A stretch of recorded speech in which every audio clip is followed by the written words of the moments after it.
Welcome back to another exciting video. And what we're talking about today is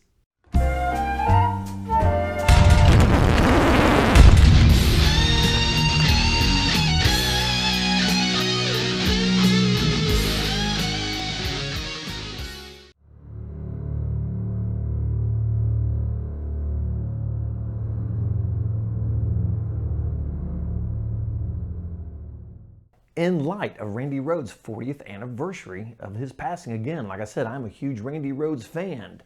I'm a huge Randy Rhoads fan. So in light of that, this is what I did for my own birthday present. I bought a Randy Rhoads Flying V Polka-dot guitar.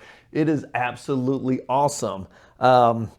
This is actually one of the Chinese guitars that, because I wanted to get one, and this is the only one that I could find like this. I wanted the original. I did not want the Jackson. And I got the blue one because it is just super awesome. I'm not a big fan of black guitars, I got to be honest.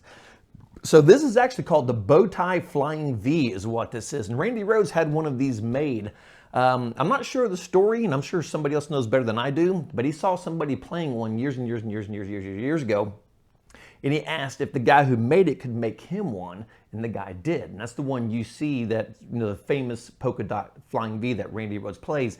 It is that guitar. And this is a replica of that guitar, and I could not pass it up. I had to get one because, like I said, I'm a huge Rhoads fan. And dude, when we're playing shows, come on, man, this is just going to be awesome on the show.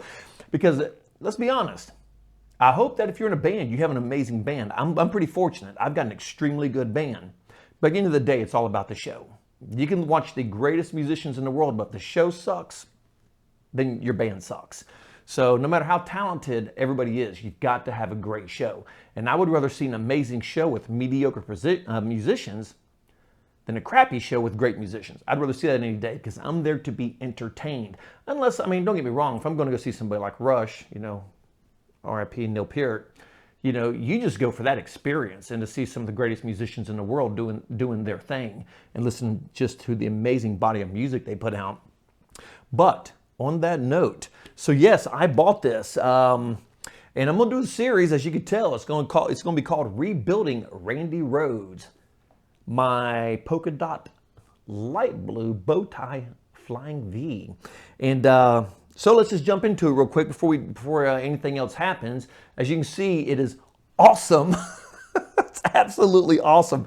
I love this thing. It is so cool. I'm going to assume the body's made out of basswood or basswood, however you like to call it, from the weight, from what I can feel, because it's not a very heavy guitar. So I'm going to assume the body on this is basswood. The guitar plays like shit. The guitar sounds like shit. And so that is why we're going to do the series on rebuilding this guitar. It's, at the end of the day, if you have a guitar, the only thing that's mostly important is that your neck is good. And this neck seems to be pretty good. It's, it doesn't have any twist in it. It's got a tremendous amount of relief in it. I mean, it is crazy, the amount of relief. So that's got to come out because it has got a ton of relief in it. So what we're going to do is we're going to do subsequent videos on this. The first thing we're going to do videos on is setting this dude up properly, or the best we can with the hardware that we do have. So we're going to do a setup on this thing, change the strings out. I'm going to tune it down a half step. So I'm going to go with a set of 10s to 46s, set the truss rod on this thing. It's got just a crazy amount of relief in it. The trim here is actually very even, but it looks like to me it could be lowered a little bit in the front because the action is crazy high on it right now. So we're going to get this action back into place. And I think we can lower it a little bit here also while we're adjusting the neck. The nut, it is a touch on the high side, and that is a serious pisser.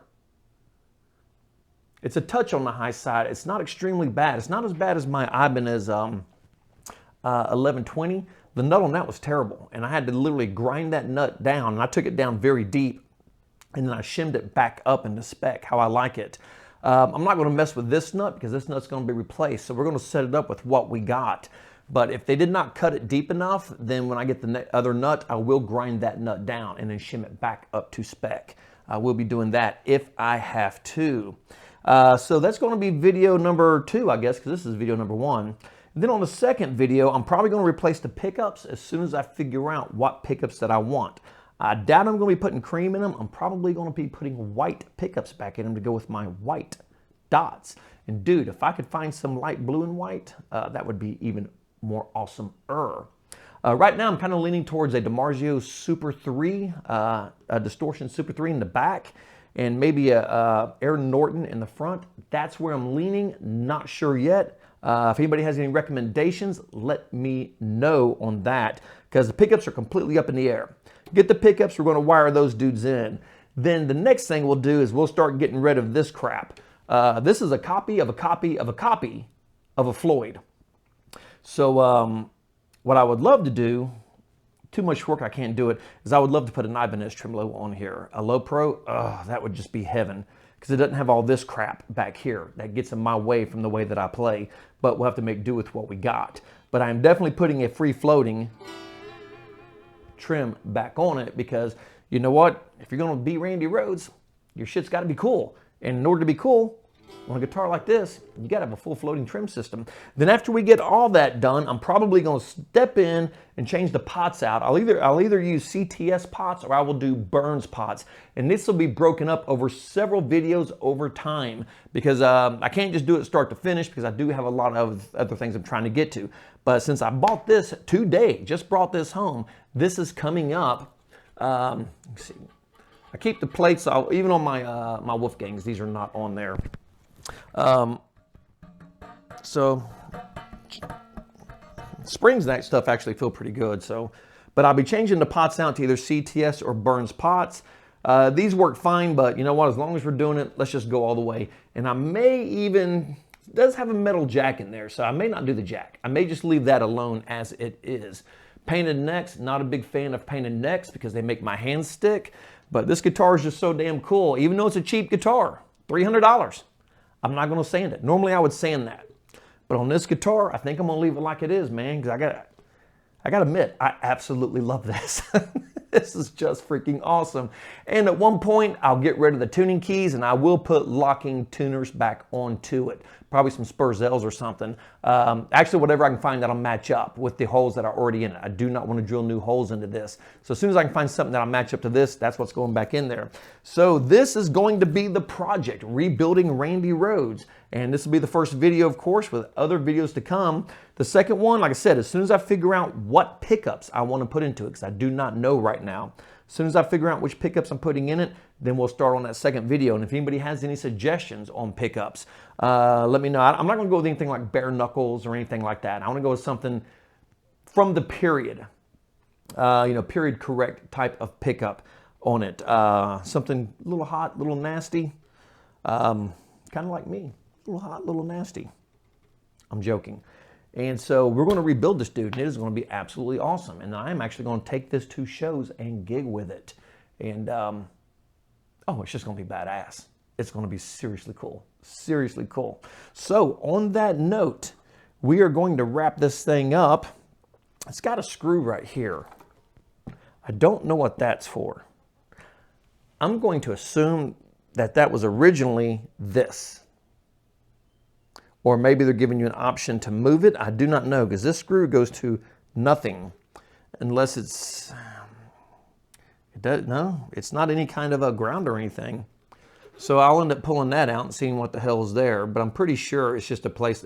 This could have been remounted, or it just gives you an option to mount it somewhere else. I do not know. I will figure that out as we get going. And so there we have it. My Randy Rhoads light blue Polka-dot Bowtie Flying V. And this is going to be rebuilding Randy Rhoads. So until the next video, please subscribe to the channel. Please hit the share button, hit the bell. Do not forget about the Trace Taylor Great Guitar giveaway. That is my Ibanez 1070 PBZ. It is not this guitar, because this guitar is just awesome. And besides, yeah, this is just too cool. This is seriously too cool.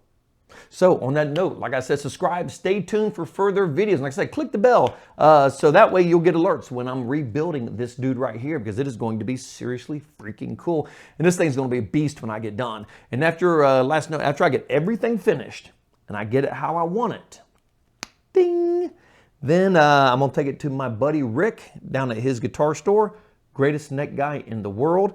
And I'm going to have him pop the frets out and put in stainless.